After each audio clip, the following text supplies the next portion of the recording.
Livro Forças Coeternas, de Eduardo Henriques, capítulo 2. Encontro de ex-seminaristas. Diz um mestre de cerimônia: e, portanto, eu chamo aqui nessa tribuna o irmão José Antônio Asmodeus de Jesus, para que ele também possa dar o seu depoimento sobre como foi sua vida aqui nessa casa, onde vivemos momentos que marcaram toda a nossa existência.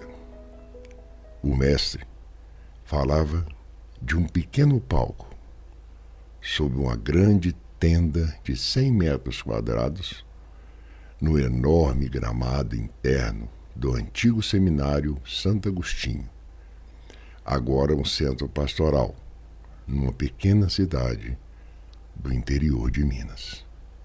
Ao lado do palco, víamos um majestoso cartaz que dizia: primeiro encontro dos ex-alunos do Seminário Diocesano Santo Agostinho.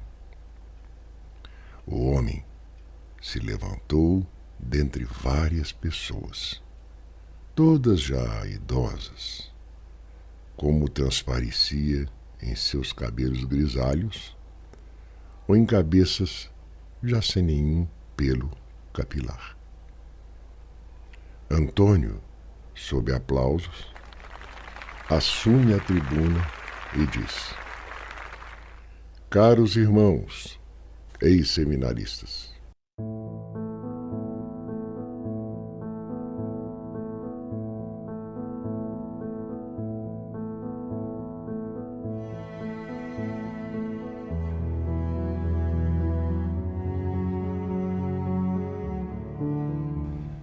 estamos aqui, depois de muitos e muitos anos, nos revendo.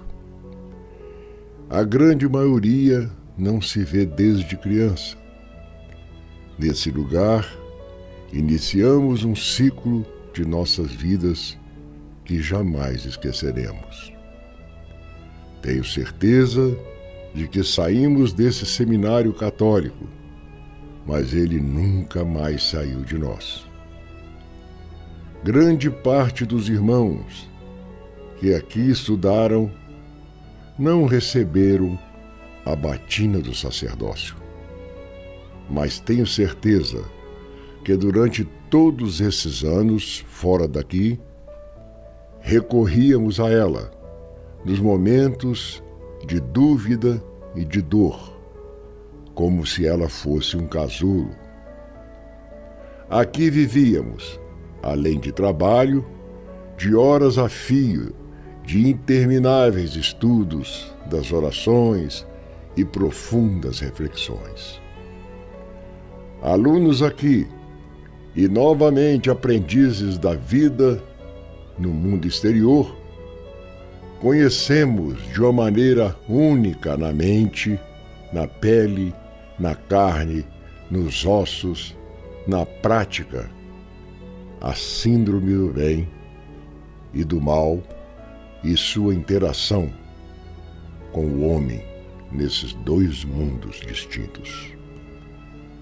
Não que lá fora só existisse o mal, mas é que aqui dentro tínhamos certeza de conviver com o bem muito de perto e com uma consciência irrefutável e filosófica desse binômio que sempre regeu a humanidade. Quando aqui cheguei aos 11 anos de idade, vivi atribulado pela miséria em que deixei minha família na roça, e a proposta das orações, cujo intuito era refletirmos e aceitarmos os desígnios de Deus.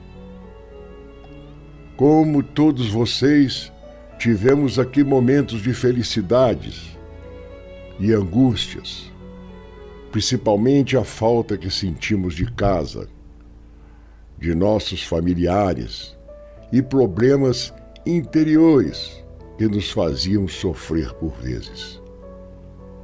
Mas o mais importante é que, Aqui era como se vivêssemos numa outra dimensão. Um pedaço de chão dentro do mundo, mas numa espécie de Shangri-La espiritual. O mundo se rachava lá fora e nós preferimos racharmos junto com ele a ficarmos nessa semi-clausura. Tanto é que quase a totalidade de nós não se tornou sacerdote como era esperado pela igreja e nossos preceptores. Fizemos bem? Fizemos mal? Fizemos o que deveríamos fazer?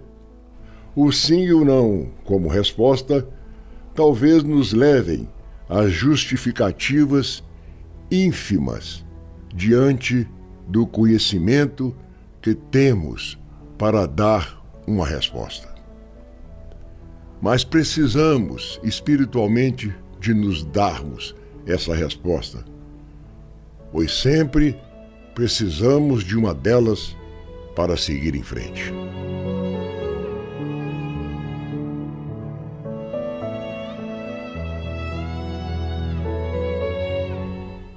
William Shakespeare nos agracia com o tom reflexivo em há mais coisas entre o céu e a terra do que possa imaginar nossa vã filosofia.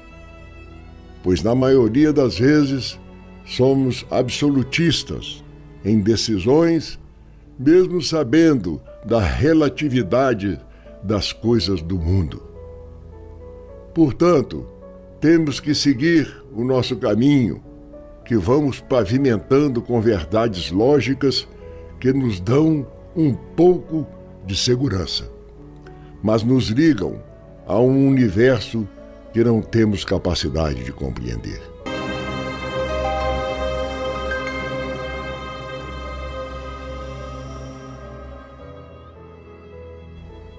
Se acredita em Deus? Sim, acredito. Deus, que é designado como substantivo, representa o desconhecido concreto e que só há um canal para reconhecê-lo, a fé, que é designada como um substantivo abstrato. Quando digo que Deus, em primeira instância, é um desconhecido, é porque, na verdade, nada sabemos dele, além do que nos conduz à nossa fé. A nossa fé nos diz que Ele é o nosso Criador, um ser de suprema bondade e de amor total.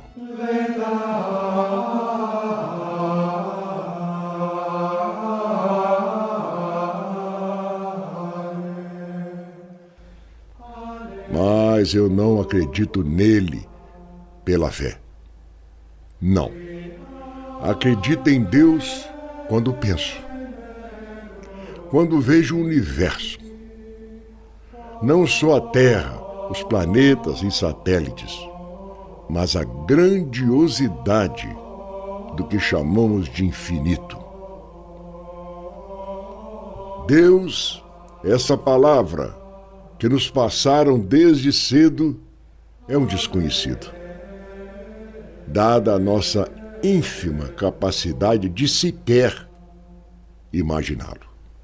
Preferimos desenhá-lo como um homem bonito de barbas brancas, com um olhar piedoso e com uma túnica branca herdada das vestimentas hebreias.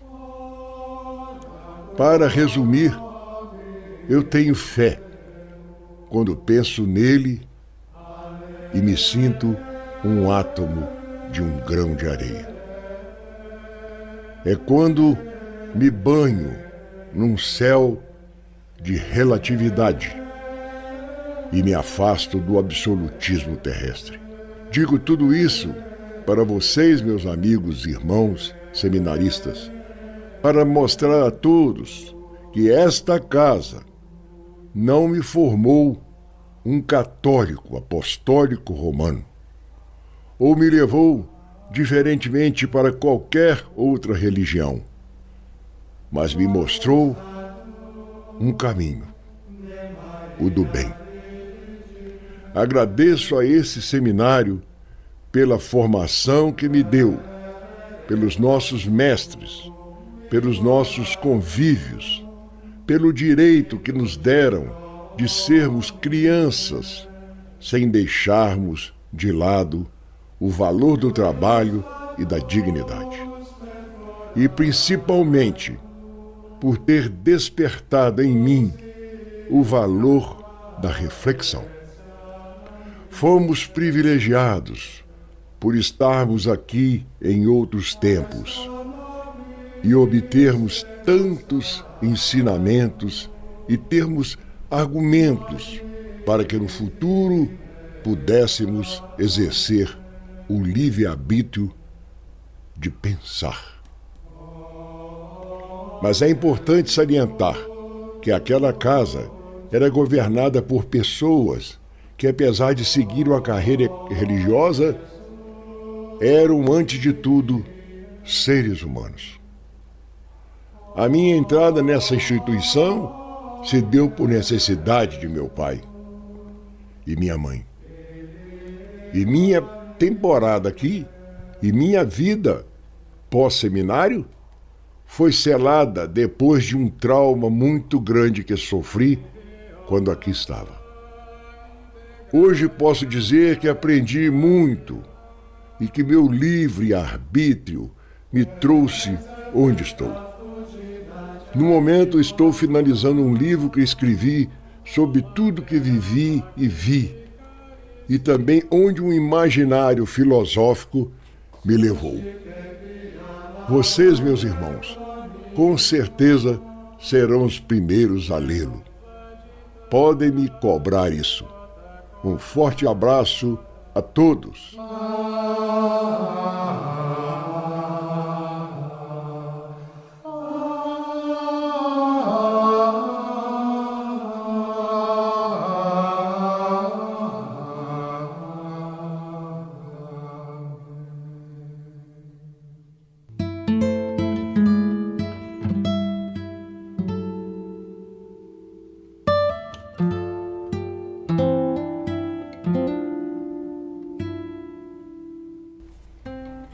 Ele nasceu e lhes deram o nome de José Antônio Asmodeu de Jesus.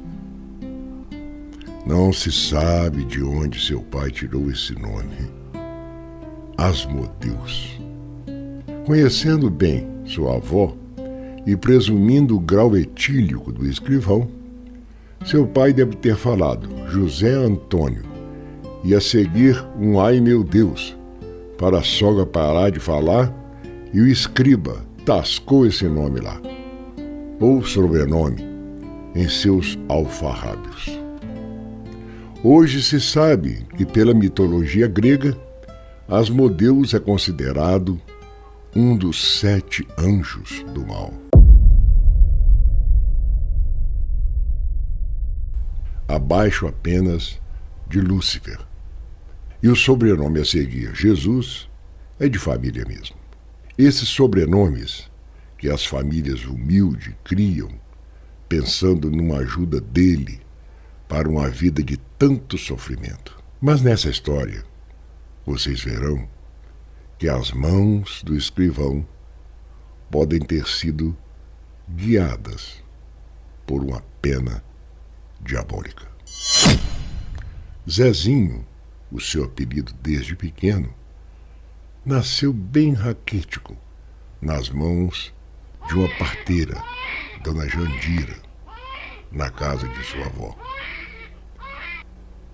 Com o cordão umbilical estrangulando sua garganta e com gosma impedindo sua respiração, o futuro Zezinho ficou algum tempo sem respirar. Dona Jandira, depois de retirar o cordão umbilical que o sufocava, fez um boca a boca na criança, sugando todo aquele excesso. salvou a sua vida.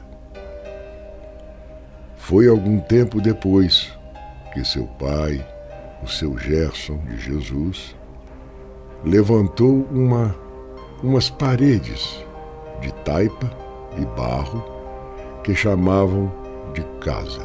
Isso foi feito nas terras do Dr. Geraldo, um deputado e fazendeiro que nada fez a vida inteira senão explorar seu querido pai. Este era chamado de meeiro, mas só ele entrava com o suor do trabalho de sol a sol. Comprava as mudas, os grãos, plantava, colhia os carros de milho e feijão e dividia meio a meio com o Dr. Geraldo, que lhe arrendava um pedaço de terra ocioso. Quando digo carros, é que se media o volume das leguminosas pelo tamanho do carro de boi em que eram levadas depois da colheita. Naquele tempo, o Banco do Brasil tinha um papel social muito grande no que se referia à área agrícola. Emprestava juros baixos e longos prazos para pagamento num tempo de inflação galopante.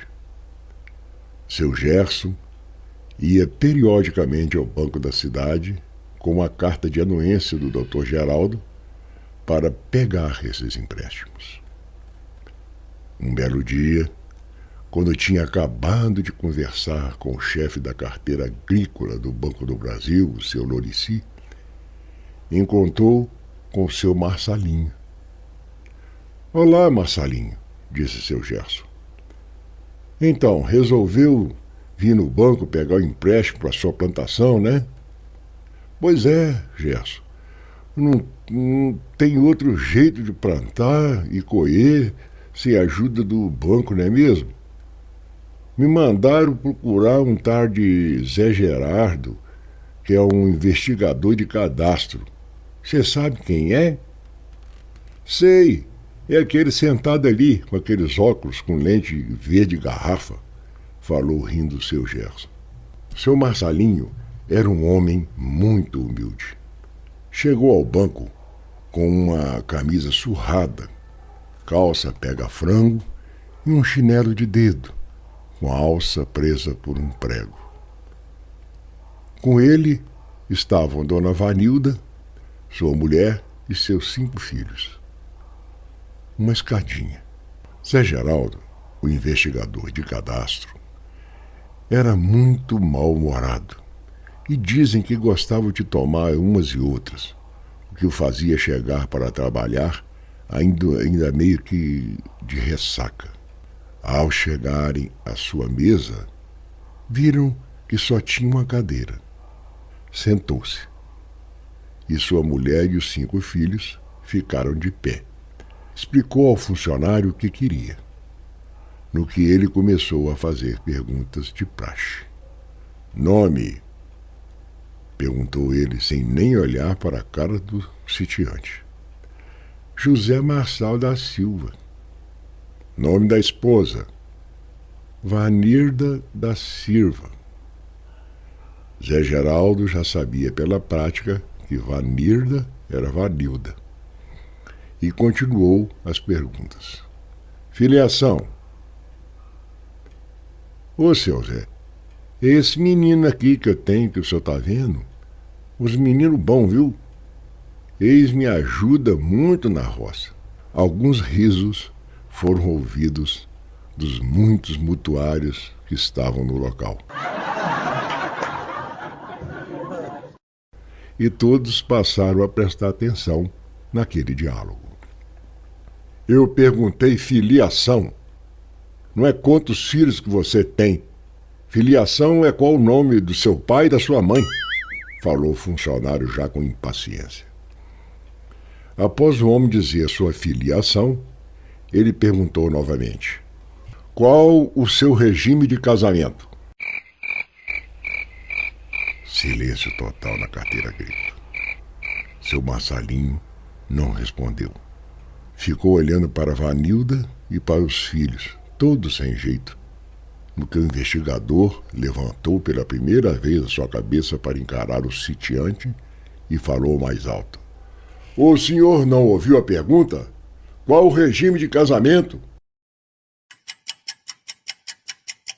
No que o homem falou meio baixo e com vergonha no semblante. Ô, seu Zé, tem que responder isso também? Claro que tem. Qual é o seu regime de casamento com a sua mulher? Já falou gritando.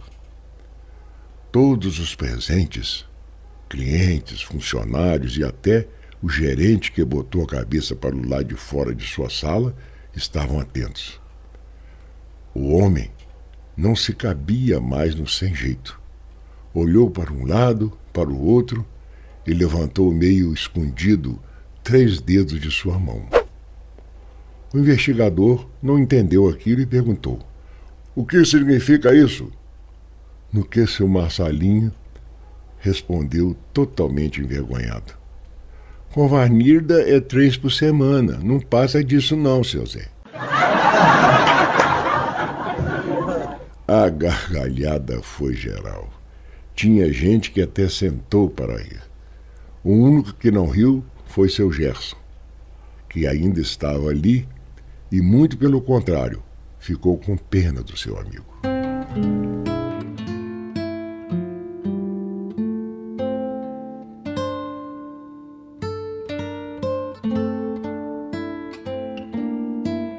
Era costume naquele tempo o patrão, coronel, batizar os filhos dos colonos, mas só para ganhar votos de toda a família.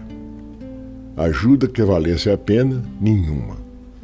Depois que cresceu um pouco, Zezinho viu o Dr. Geraldo ir à sua casa para pegar sacos de milho verde que levava para sua casa dizendo: Gerson, eu não sei o que você faz com esse milho, que é mais saboroso do que o meu. Vou levar um saquinho, tá bem? E levava vários sacos. E acreditem, sua plantação de milho perdia-se de vista na baixada de sua fazenda. A da família de Zezinho não dava nem meio hectare.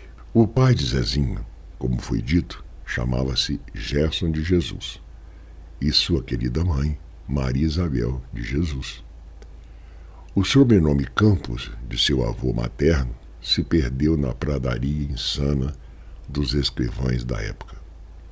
Assim batizaram o menino às pressas, pois o seu Hélio da farmácia disse que ele não iria longe. E o Dr. Geraldo estava lá, na pequena igreja do Arraial, de terno e gravata, suando feito um porco, como disse a avó do Zezinho. Mas Zezinho sobreviveu, graças ao Dr. Walter. O Dr. Walter era um médico muito humano e gostava de atender as pessoas mais pobres. Ele visitava os doentes do Arraial de quando em vez. Depois disso, com os medicamentos receitados pelo médico, Zezinho criou cor, pegou corpo e as suas bochechas ficaram mais rosadas. Todos diziam que era um milagre de Deus. Mas aí veio a ameaça da paralisia infantil, nome que se dava, na época, a poliomielite. O primeiro a desconfiar foi seu Hélio da farmácia. Dona Isabel, disse o farmacêutico, estou achando estranho esse menino, que já está com 2 anos e não firma o pé esquerdo no chão, nem para engatinhar. Melhor levar num médico na cidade. Mas para ir à cidade, só a cavalo ou em charrete. Seu Gerson conseguiu que o seu Joaquim, da dona Lourdes, um casal muito querido, levasse o menino até lá em sua bonita charrete.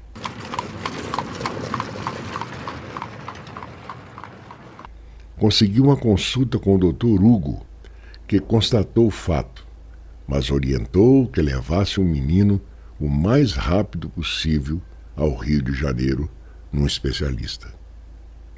Dona Isabel e seu Gerson ficaram agoniados. Como ia conseguir dinheiro para levar o menino?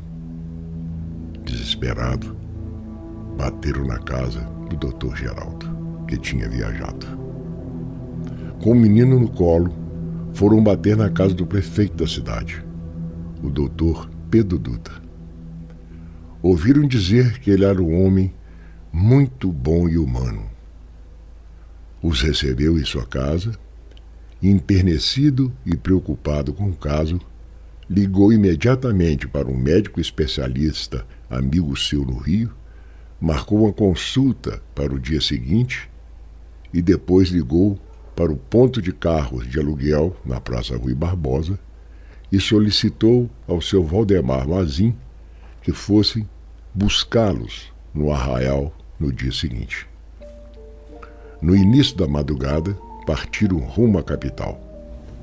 Eram 6 horas de viagem em estrada de chão, pois não havia ainda asfalto, que só começava bem lá perto da capital. O médico constatou que era realmente um princípio de poliomielite. Receitou e ministrou os medicamentos de então. Uma corrida contra o tempo. Depois disso, disse à família que teria que ficar no Rio, pois Zezinho tinha que tomar uma injeção de benzetacil de 3 em 3 horas. Como não tinham condições de ficar no Rio, o médico ligou para Pedro Dutra e relatou o caso. O prefeito o autorizou a enviar um farmacêutico no carro de volta com eles e vir aplicando as injeções necessárias. E assim foi feito. Foi recomendado pelo médico que o menino teria que ficar com as pernas para baixo, sem encostar a perna doente em lugar algum, por pelo menos 1 mês. Aí surgiu a sua segunda mãe, a Dolores, uma senhora que era vizinha dos Jesus e que ficava com o menino no colo durante toda a noite, com seus pés pendidos para baixo, enquanto Dona Isabel dormia para pegar o seu turno no dia seguinte bem cedo. Depois de algum tempo, Zezinho já conseguia firmar o pé. Foi recomendado receber massagens específicas na perna para uma melhor recuperação, o que foi feito por uma senhora chamada Namur. Os nomes de Pedro Dutra, Dolores e Namur eram citados pela família Jesus como verdadeiros deuses. Haviam salvado a vida útil de Zezinho. Dona Isabel trabalhou ferrenhamente muitos anos no Arraial para campanhas do prefeito, única forma de retribuir tamanho gesto de bondade.